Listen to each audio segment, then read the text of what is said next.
Bueno, hace una semana interpelábamos al consejero de Presidencia en relación a las puertas giratorias y al régimen de incompatibilidades de la Administración, a la ley de incompatibilidades.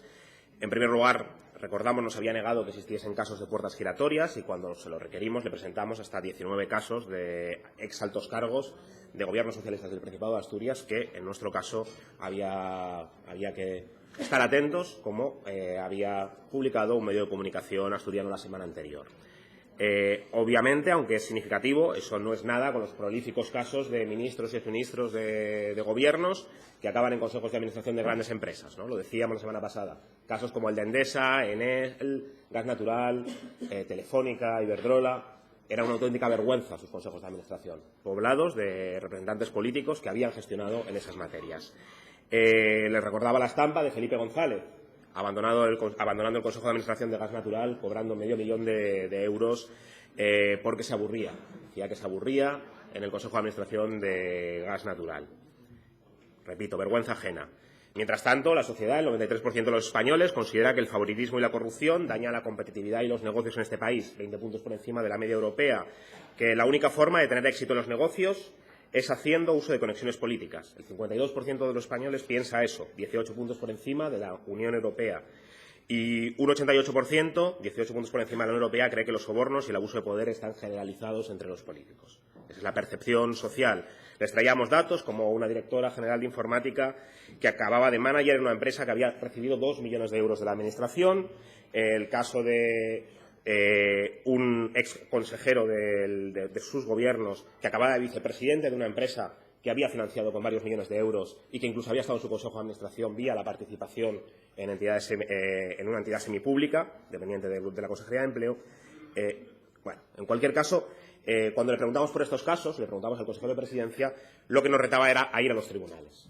Y nosotros lo que le pedíamos era un interés por investigar estos asuntos, porque le decíamos, esto debe investigarlo su propio gobierno, no nos corresponde a nosotros, ¿no? Y un clásico de los gobiernos socialistas, que lo hemos visto más veces, ¿no? Mirar para otro lado, en estos casos, negar las acusaciones, a veces respaldar a los implicados, bloquear o dificultar cualquier investigación como si no hubiese ninguna responsabilidad en su solución.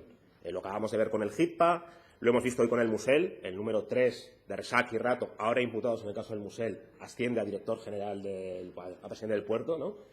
Muy curioso, ¿no? Que asciendan a la persona que estaba mano a mano con los que están ahora imputados siendo juzgados en la Audiencia Nacional, ¿no?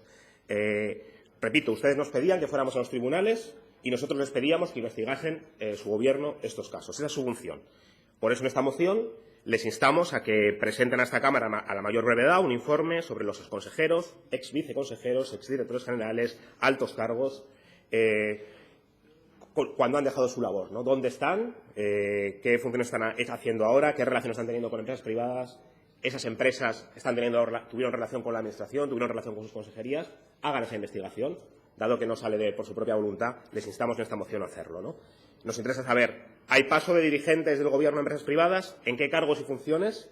¿Tenían relación con su actividad previa y con su formación profesional y educativa? ¿Podría existir pagos de favores? ¿Cuántos contratos recibieron las empresas con la Administración? ¿En qué medida esas personas estaban informadas o participaron en sus contratos? ¿Podría haber relación indirecta? Es una parte de las cuestiones que ustedes nos pueden explicar realizando este informe, ¿no? Yo no sé si entienden que en algunos casos no nos fiamos. Yo pediría a la vicepresidencia de la Cámara, porque hay demasiado ruido desde que hemos empezado, y bueno, nada, si quieres paramos un poco, hacemos un receso, 15 minutos y hablamos lo que tengamos que hablar y luego seguimos la sesión. Pero yo entiendo que es tarde, pero sí que pediría un poquitín de respeto a algunos diputados. Vale, ruego a las señorías que guarden un poco de silencio. Gracias. Muchas gracias. Solo les pido, no sé si lo entenderán, ¿no? Entienden que no nos fiamos, entienden que hay demasiados casos en los últimos años, demasiadas imputaciones, demasiadas puertas giratorias de sus referentes políticos como para que queramos poner medidas para que no suceda más. No estamos impugnando el conjunto de la historia del Partido Socialista, no lo estamos haciendo. Hoy han hablado de dirigentes como Ernest Lluch, que compartimos, como cualquier demócrata, su historia, pero sí que queremos que se ponga freno a cualquier caso que sea llamativo, ¿no? No es suficiente con que tengamos la información, hay que plantear medidas para controlar, corregir y evitar cualquier atisbo de puertas giratorias. El propio consejero de Presidencia lo dijo la semana pasada. La ley actual no permite controlar adecuadamente, no permite sancionar, no hay sanciones asociadas al régimen de incompatibilidades. Es una ley antigua, es la ley más antigua de todo el Estado después de la Castilla y León. Se ha quedado vieja con las leyes de ámbito estatal. Y luego, en algunos casos, sí que ha habido falta de voluntad política de ampliarla, de aplicarla, ¿no? ¿Cómo se va a controlar a los altos cargos cuando hay altos cargos que sus gobiernos no decían su nombre? Altos cargos de personal de gabinete, personal de presidencia, que no se conocía su nombre. ¿Cómo vamos a saber si luego incurren en incompatibilidades si ni siquiera sabemos quiénes son? Además, a pesar de la aprobación de la ley asturiana, pues no existe un registro adecuado, comisión de control de los altos cargos, que, como sucede en la ley estatal, que permita controlar el desarrollo y poner medidas al respecto, ¿no? Les pedimos que presenten en este sentido un proyecto de ley que actualice, refuerce y afiance el régimen de incompatibilidades y que persiga las puertas giratorias.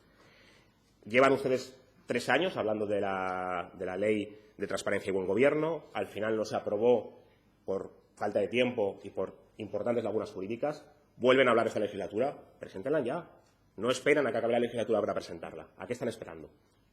Bueno, como no lo hacen, les instamos a que presenten esa ley, o como la quieran llamar, que afronte el régimen de incompatibilidades, ¿no? Les ponemos un plazo de 6 meses para que lo hagan y para que afrontemos las puertas giratorias, ¿no? Les planteamos que revisen o que revisemos las medidas que plantea Transparencia Internacional para las puertas giratorias. Entendemos, Transparencia Internacional pone un margen de 5 años antes y después en el paso a la empresa privada. Entendemos que no convendría aquí en esta proposición poner un plazo porque hay circunstancias diferentes. Habrá casos donde eso sea adecuado y casos donde no es lo mismo ir a parar a Endesa que tener una pequeña empresa que contrata con la Administración, por ejemplo. No es lo mismo contratar millones de euros que tener una contratación normal y estable, ¿no? Bueno, hay que mirarlo caso por caso, estamos de acuerdo en ello, vamos allá, ¿no?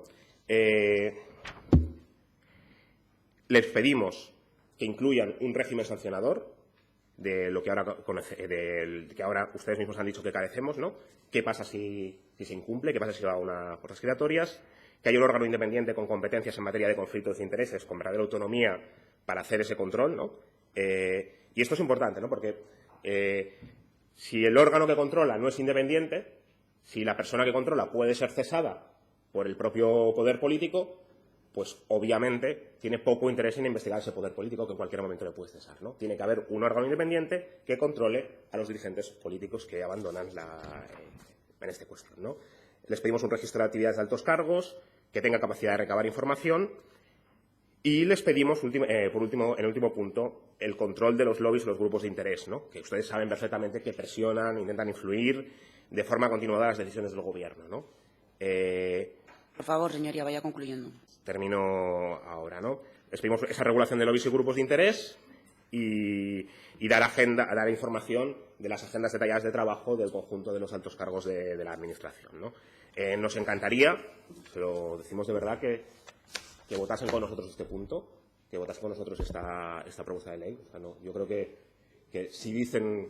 Nos alegraría que ganasen alguna votación hoy también, pero sobre todo nos encantaría que si no les gusta, probablemente el problema no es que votemos con el resto de partidos, el problema es que ustedes están en contra de cuestiones de sentido común que está la mayoría de este Parlamento, la mayoría de la sociedad a favor. Regulen las régimen de compatibilidades, regulen las puertas giratorias, rebusquen donde tengan que rebuscar y no se escuden en yo no sé nada hasta que ya es demasiado tarde. Gracias, señor Ripa.